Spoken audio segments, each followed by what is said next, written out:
To know.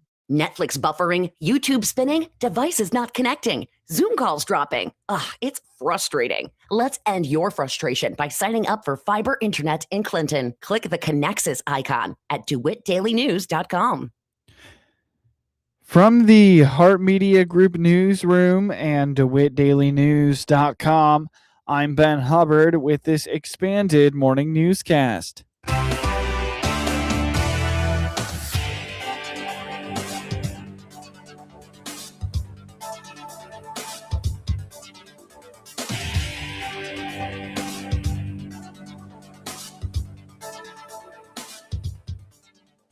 Good morning and thanks for being with us. I'm your host today, Ben Hubbard. You're listening to the WHOW Morning Show.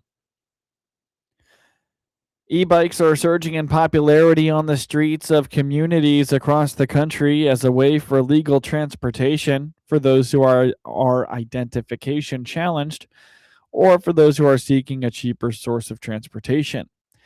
But as e-bikes gain more popularity across the country, the attention to the rules of the road is causing a disturbance on busy community roads.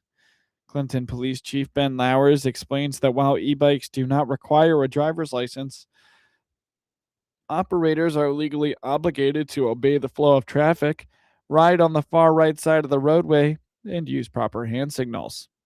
An e-bike, while it is an electric bicycle, one of the main complaints that I hear is, well, they need to have a driver's license. I repeat all the time, we don't make the laws. We only enforce what's provided to us. Okay. Mm-hmm. An e-bike does not require a driver's license. However, an e-bike comes with not only the same obligations, the same benefits, but also the same obligations as a pedal bicycle. Mm-hmm. Okay. Mm-hmm. And that is in terms of traffic flow. By law, they need to operate on the farthest right side of the roadway in the direction of travel of motoring traffic. It is while you think it may be safer to go against the flow of traffic so that you can see that's actually against the law. They have to abide with the flow of traffic to the farthest right side of the roadway. Hand signals are required when stopping, turning left, right. Chief Flowers points out his department has received a steady stream of complaints regarding e-bikes weaving through intersections and darting through parking lots. In response, they will be ramping up traffic enforcement around e-bikes to prevent a serious accident from occurring. Our complaints are constantly them zipping in and out of parking lots, across streets, in front of cars, mm-hmm. through intersections. Mm-hmm. And we see that as well. And mm-hmm. I will tell you, we are going to start enforcing, or we're going to increase our enforcement of that. It is becoming such an issue that this is a public service issue. It's a public safety issue. Knock on wood, we have not had a serious accident. Mm-hmm. I was just going to say somebody's going to get hurt. But when we do have an accident, it's not a matter of if, it's going to be how bad. Mm-hmm. Because, a vehicle versus a cycle, again, the e-bike is no different than a pedal cycle, and any accident involving a vehicle versus a bicycle is going to be a serious accident. The chief reminds the public that e-bikes are prohibited from being ridden on city sidewalks due to the danger they pose to pedestrians. He urges both youth and adult riders to practice defensive driving habits. We are going to put some focus on our increase in enforcement of that. They're not allowed to be operated on sidewalks. That's obviously a danger to the pedestrian traffic in our community. And so, I just ask people, I know that they're so popular and so many are being provided to kids, but I see a lot of adults on them. I mean, most of what I'm seeing on the e-bikes is adults on the roadway. Mm-hmm. And we just ask that we remind them that they do come with the same rights, but also the same obligations as a bicycle does, mm-hmm. which ultimately in turn is nearly the same as what a motoring vehicle is. Mm-hmm. Because e-bikes operate virtually silently compared to motorcycles, Chief Lauer stresses that riders must remain highly visible and cautious, as larger vehicles are often not conditioned to spot them at intersections. I just can't say enough about being a responsible rider. We don't want anybody to get hurt. We want them to be defensive driving. The same things that we talk about when we talk about bicycles, but also motorcycles. So many times when motorcycles are involved in an accident because they're not seen. We become very conditioned to looking for large vehicles, cars, trucks, SUVs. We see very few cars on the roadway anymore. It's SUVs and trucks. So many big vehicles that we become conditioned to looking for those, that when we pull up to an intersection and we're getting ready to make a turn or a yield, and we look both ways, we're not conditioned to see that smaller motorcycle.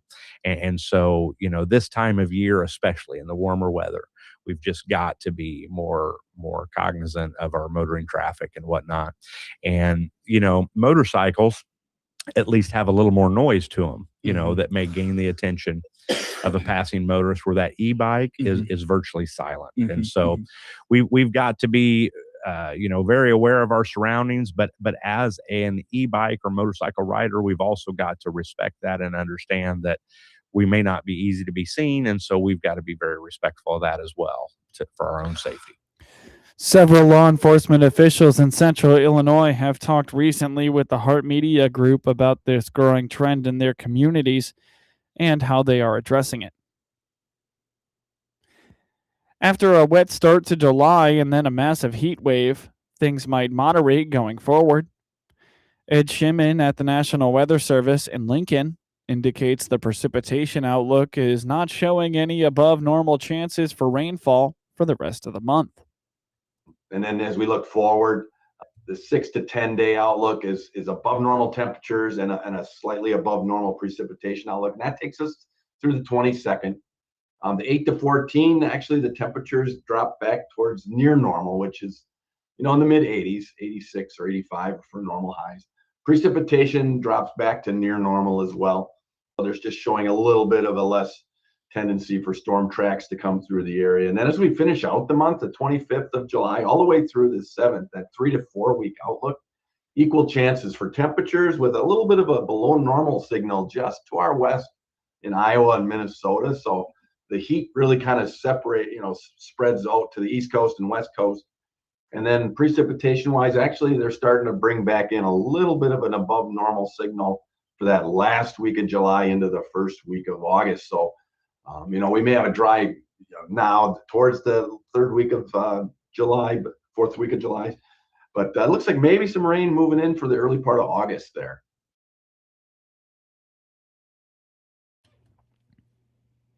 Visit weather.gov/Lincoln for the latest in forecasts, weather data, and outlooks.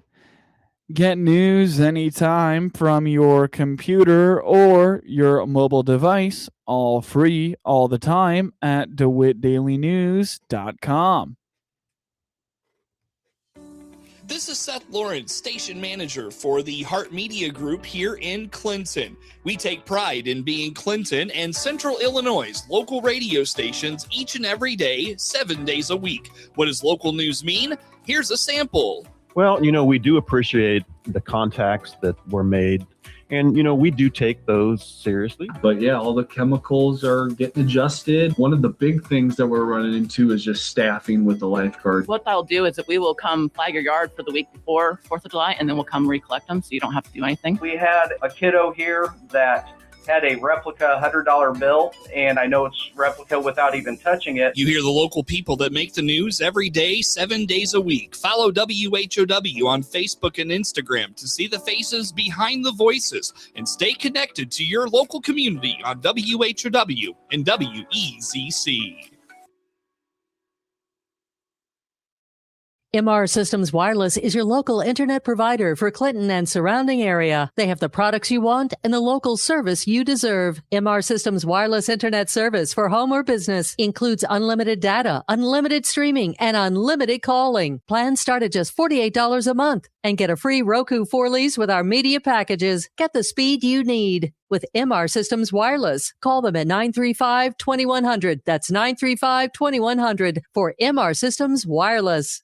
SIU Center for Family Medicine is here to help with back to school and sports physicals. Healthy kids learn better and play harder. Call 217-735-2317 today to schedule your appointment. That's 217-735-2317. SIU Medicine, forward for you. DeWittDailyNews.com is the area's leading local news source 24 hours a day, 7 days a week. Get the latest local news, obituaries, police blotter, weather forecast, and more with no paywall. Head to DeWittDailyNews.com to get the local information you need to know. From the Hart Media Group Sports Desk, IL Sportswire, and DeWittDailyNews.com, I'm Ben Hubbard with this local sports report. Sean Burke and two relievers combined on a four-hitter. Colson Montgomery hit his 24th home run, and the Chicago White Sox beat the Toronto Blue Jays 3-0 on Sunday. The White Sox secured their first series win out of the All-Star break with a 3-0 win in Toronto on Sunday. Sean Burke with another outstanding performance, going 6 2/3 shutout frames, as the Montgomery boys, Braden and Colson, both collected a couple of hits and RBIs, with Colson's stake coming via the long ball. Getting hits. Swinging a fly ball out into deep right center. It's way back there, and that baby is gone into the bullpen. It's 2-0. Number 24, and career homer number 45. The White Sox continue their road trip with the series opener in Texas against the Rangers on Monday night. I'm Jeff Meller, and I'll have your pregame coverage starting at 6:30 on the ESPN 1000 Hard Rock Casino White Sox Network. The Sox take on the Texas Rangers tonight on WHOW. Pregame begins at 6:30 p.m. tonight, tomorrow, and Wednesday. Shoto Imanaga pitched 7 shutout innings, and Nico Horner had a bases-loaded triple and 4 RBIs to lead the Chicago Cubs to a 10-1 victory over the Minnesota Twins on Sunday.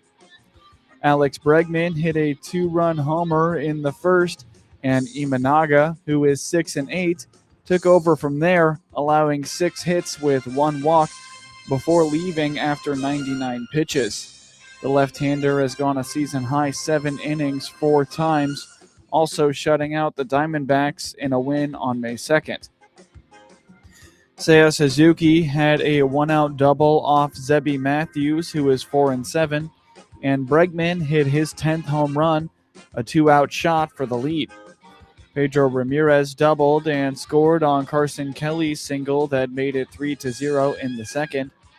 Bregman and Ian Happ walked after Michael Bush's 1-out single to load the bases in the third.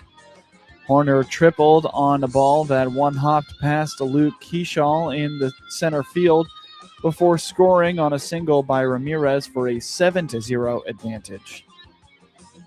Pete Crow Armstrong doubled, leading off the fourth. Suzuki walked, and Bush, who went 3 for 5, singled for an 8-0 lead. Suzuki scored when Bregman reached on a fielding error at third by Brooks Lee to chase Matthews, who allowed 10 runs, 8 earned, and 9 hits in 3 innings.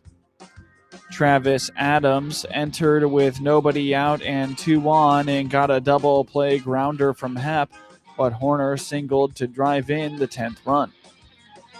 Twins right-hander Joe Ryan is 6-5 with a 2.85 ERA and squares off with Guardians right-hander Tanner Bibby, who is 3-9 with a 3.9 ERA on Monday in Cleveland, while Cubs right-hander Jamison Talon is 2-5 with a 5.19 ERA and starts Monday's opener against the visiting Tigers and right-hander Jack Flaherty, who is 3-8 with a 4.48 ERA.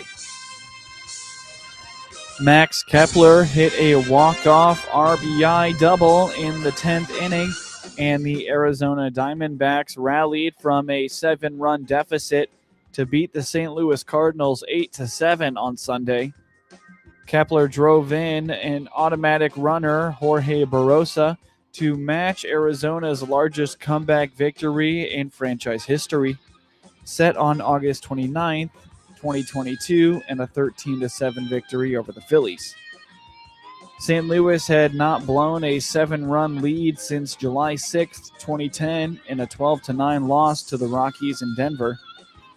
After Tyler Locklear singled off Gordon Graceffo with 2 outs in the 8th, Nolan Arenado hit his 13th home run for a career hit 1,999 to make it 7-7. Juan Murillo is 3-0 and got the final 4 outs for the win.